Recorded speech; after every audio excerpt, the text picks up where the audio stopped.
Okay, and welcome back to Nutrition 101. Let's correct that. Part two. Okay.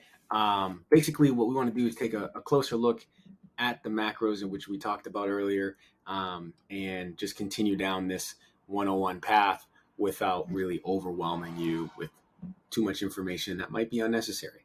Okay. But again, to reiterate from last week, this is not designed for you to all of a sudden abandon the plan or task that you're completing currently. This is mainly just to give you some background knowledge and base knowledge on nutrition, so that you can get a deeper understanding as to, why you might be doing certain things and how to go ahead and do them continuously. So again, a closer look at the macros. Protein. So when it comes to muscle, protein is essential. All right. So when protein is broken down in the body, it helps to sustain and build muscle mass. Increased muscle mass leads to increased metabolism. All right. So protein consumption also increases satiety, meaning you'll feel fuller longer. So another great benefit of protein consumption is increased thermogenesis. Now, this is a huge word. Don't No need to really um, freak out over that. This basically means it'll take more energy for your body to digest, resulting in more calories burned through the digestion process. Okay, so basically, protein takes more energy to digest. All right, so you're actually burning more as you're eating more protein.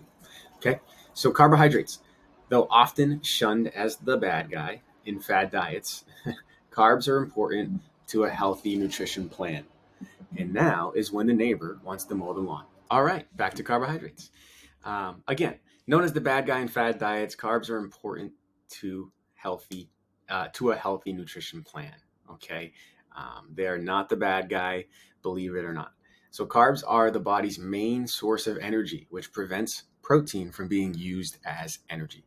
All right, so carbs are also a great source of fiber, which is essential to digestion.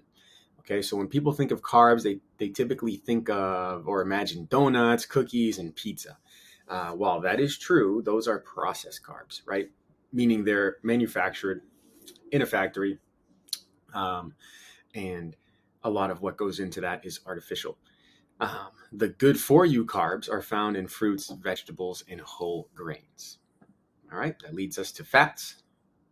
Fat serves both as an energy source and as an energy store. All right, so when it comes to fat, what matters most is the type of fat you eat. Okay, healthy fats are necessary and beneficial for health. The three types of fats are unsaturated, saturated, and trans fats. Okay, so unsaturated fats are found in foods like nuts, seeds, and fish. Saturated fats are found in foods like red meat, butter, and cheese. So trans fats are found primarily in processed foods made from partially hydrogenated oil. All right. So this diagram will help you visualize which foods contain which macros. You'll notice that foods on the outer part of the circles are primarily only one kind of macro, but the foods on the inner part of the circles contain multiple macros. Okay. I'll let it sit here for a little bit. As you can see, on the outer part of protein, you have chicken breast, protein powder, white fish, ground turkey, egg whites, canned tuna. Um, and then as you mix into both protein and fat, you have salmon, steak, whole eggs, pork.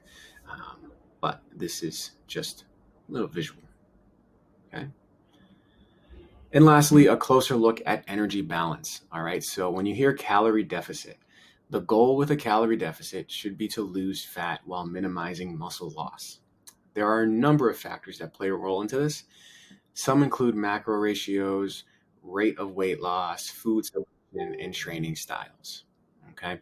Now, when you look at calorie maintenance, the goal with calorie maintenance is to remain about the same in terms of body weight, allowing for fluctuations. This is ideally where you'll want to live once you reach your goal weight and no longer need to lose weight. Okay, so this is a process as well.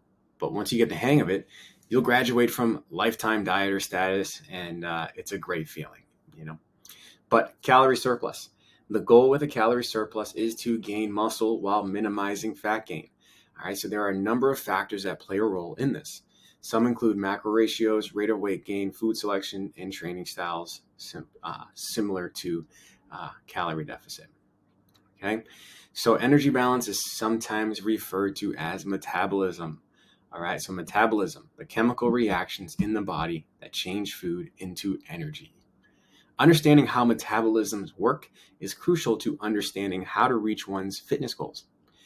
All right, so the various factors that make up one's metabolism will determine whether an individual is in a calorie deficit, maintenance, or surplus. All right, and this diagram here will help you visualize what makes up energy balance or metabolism. Okay, so you have your energy intake right here on the left, which is your calories consumed, and then how you burn energy on the right, which is your resting calories, your activity, and your exercise. Okay, hopefully this was helpful. And as always, any questions, feel free to reach out to me, but just continue the path that you're on and you will be great. Okay, so look forward to hearing from you this week, and I hope you have a tremendous day.